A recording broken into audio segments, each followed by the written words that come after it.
Saudações especiais a você que nos assiste para mais esta edição do Opinião Cidade, aqui na TV da Cidade, canal 16 da NET, em São José do Rio Preto. E hoje nós temos a honra e o prazer de apresentar a vocês um convidado sobre o qual nós vamos conversar sobre assuntos de extrema importância para cada um de nós. O nosso convidado de hoje é o Coronel Azor Lopes da Silva Júnior, comandante do CPI-5, Comando de Policiamento do Interior, em nossa região. O CPI-5 responde por nada menos do que 96 municípios da nossa região. O Coronel Azor, além de um policial militar com carreira que já vai além dos 30 anos, 32, eu já li no seu currículo, Coronel, boa parte deles de vida aqui mesmo, na região de São José do Rio Preto, e também um professor universitário e, pelo que a gente percebe nas conversas com ele, uma pessoa de sólida formação humanista. Isso é muito importante. Coronel, muito obrigado por tê-lo aqui no nosso programa. Vamos conversar um pouco sobre esse trabalho de tanta relevância quanto é aquele desempenhado pela Polícia Militar. Obrigado por ter vindo, Coronel. Bom, eu é que mais uma vez agradeço o convite da TV Cidade, né? Agradecer a você, Zé Luiz, pela condução do programa, que eu acredito que evolui a cada vez mais, como evolui a TV Cidade. Nós somos, como seres humanos, feitos para crescer. E a sua presença aqui, eu sinto que tem crescido. Eu sou um telespectador assíduo do programa, desde há muito tempo, e eu acredito que você deu um outro visual que não se transmite pura e simplesmente pelo cenário, mas pela forma como você conduz o programa. Eu acho que a sociedade de Rio Preto e da região que assiste e acessa o canal 16 ganha muito com as entrevistas e principalmente pela forma que você as conduz aqui nesse programa. Muito obrigado, Coronel. Muito obrigado mesmo. Coronel Azor, na sua opinião, como é que a comunidade rio-pretense e regional enxerga hoje o trabalho da Polícia Militar? Eu sei como o senhor entende o trabalho da polícia, mas na sua opinião, como é que a comunidade enxerga esse trabalho da Polícia Militar? Eu acho que essa colocação que você faz é bastante interessante, porque a própria psicologia ela vai mostrar que uma coisa é a imagem que cada um de nós tem da gente. Outra coisa é uma imagem que nós imaginamos que os outros tenham sobre nós. E a terceira coisa é realmente qual é a imagem que as pessoas têm de nós. Eu espero que, imaginando a percepção do povo sobre o trabalho da Polícia Militar, eu esteja vendo aquilo que realmente acontece. Nós somos aqui na região de Rio Preto quase 3.000 policiais militares. 3.000 policiais militares que compõem uma legião que está nas ruas em todas essas 96 cidades, das menores à maior, que é São José do Rio Preto, 24 horas por dia. Mas isso não faz de nós melhores por isso. 24 horas por dia também estarão outros profissionais. A imprensa está a todo tempo cobrindo as notícias, os hospitais, os postos de abastecimento de combustível. Não é o fato de estarmos no cotidiano à disposição da comunidade é que nos faz diferenciados. Eu acredito que a única diferença que nós tenhamos em relação a todos os profissionais é que os nossos soldados, eles expõem aquilo que é mais precioso a cada um de nós, que é a sua vida, em busca de proteger a sociedade. Eu sei que, como qualquer serviço, público ou particular, veja aí só para comparar, o tanto de reclamações que nós temos com relação a operadoras de telefonia, o tanto de reclamações que nós temos em relação a planos de saúde que nós pagamos, o tanto de reclamações que se tem sobre o Sistema Único de Saúde.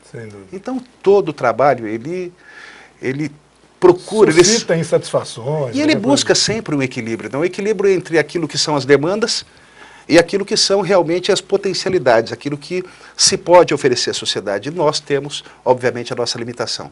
E uma das coisas que mais me entristece não é ver que o povo reclama quando a viatura demora meia hora, 40 minutos para chegar, ou às vezes não vem. O que me entristece é não poder atender rápido.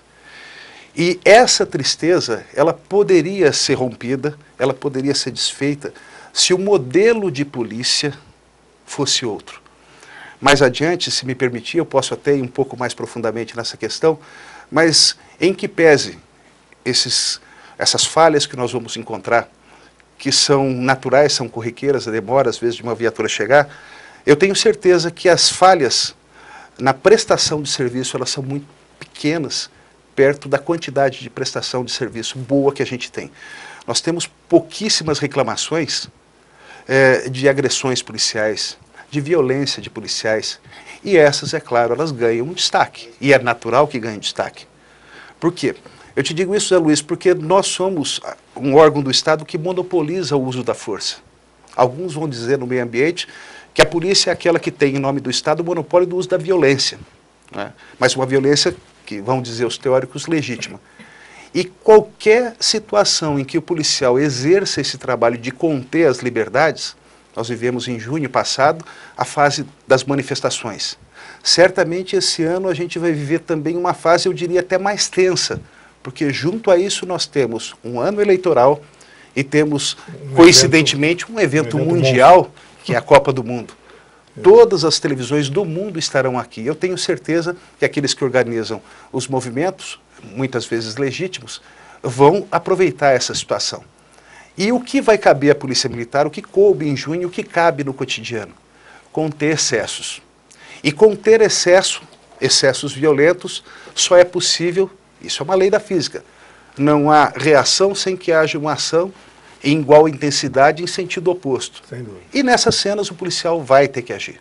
Nós conseguimos, nesse contexto, nos períodos de manifestações aqui na região de São José do Rio Preto, eu diria principalmente em Rio Preto, nós tivemos condições, fruto de um trabalho muito forte, de conscientização dos nossos policiais, dos nossos comandantes, de reuniões prévias com algumas lideranças dos movimentos, fazer com que a nossa região fosse a única do estado onde não houve um incidente qualquer de confronto com a polícia. Isso não é fácil, porque de um lado nós temos organizadores, muitas vezes conscientes, que têm uma consciência política de aproveitar o momento para reivindicar aquilo que é justo. E com mecanismos de comunicação muito ágeis e rápidos. Muito ágeis, hoje em dia, com os meios de comunicação social, principalmente Facebook. Mas nós temos, dentro desses movimentos, pessoas que eu diria até insanas, prontas para preparar atos de vandalismo. E como é que você entra dentro de um movimento desse, na flagrância, onde tudo está acontecendo, tenta um diálogo com pessoas, às vezes, irracíveis. Com as lideranças, os diálogos aconteceram. Mas como é que eu lido com setores menores, pequenos, e isso sob as lentes das câmeras? Então, isso é complicado.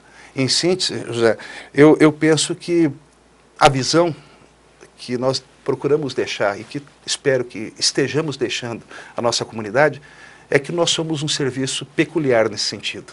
Nós fazemos aquilo que é necessário, muitas vezes empregando até a força, mas sempre, sempre para proteger um bem maior.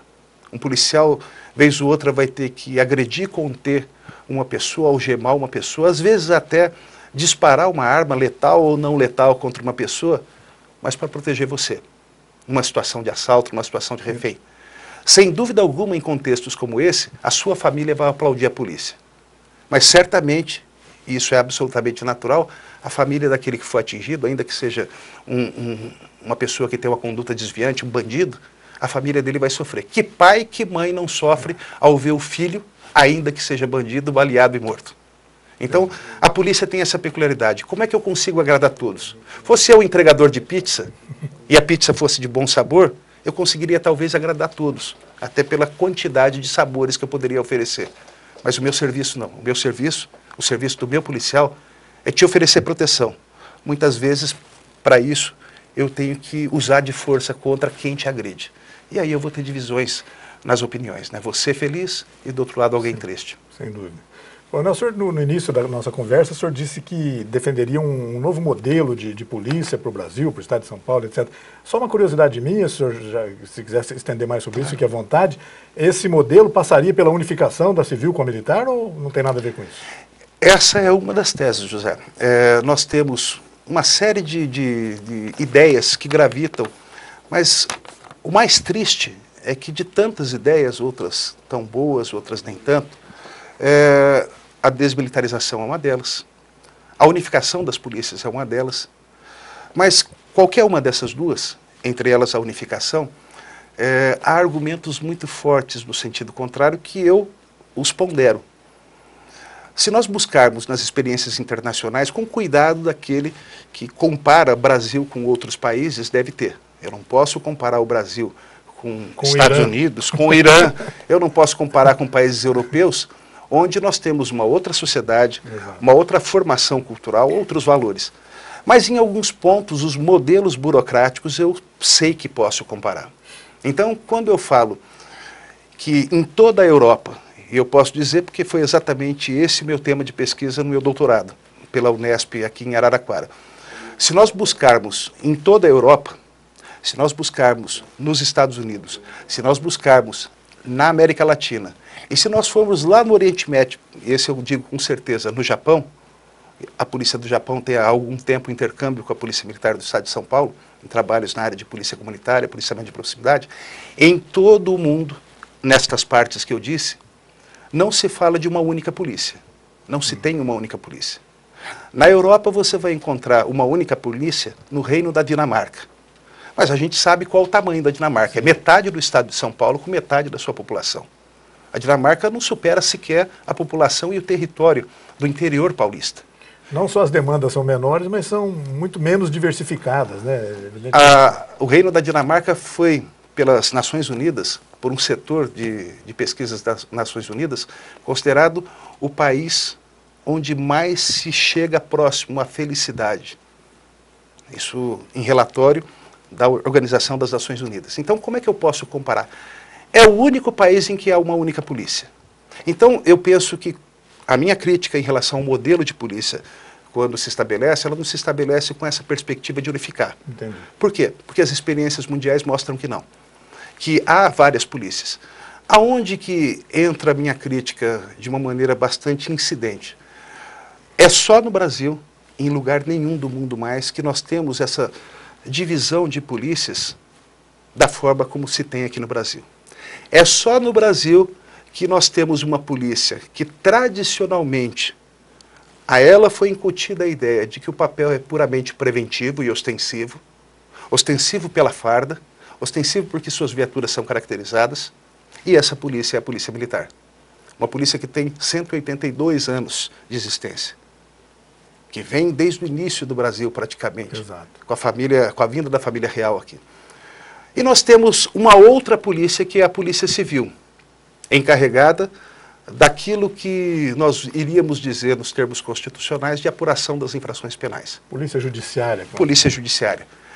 Mas aí, essa expressão que você usou acaba sendo muito forte nessa tese que eu sustento. Nós temos uma polícia militar que ao longo da sua história, ela se marcou menos por ser polícia e mais por ser militar.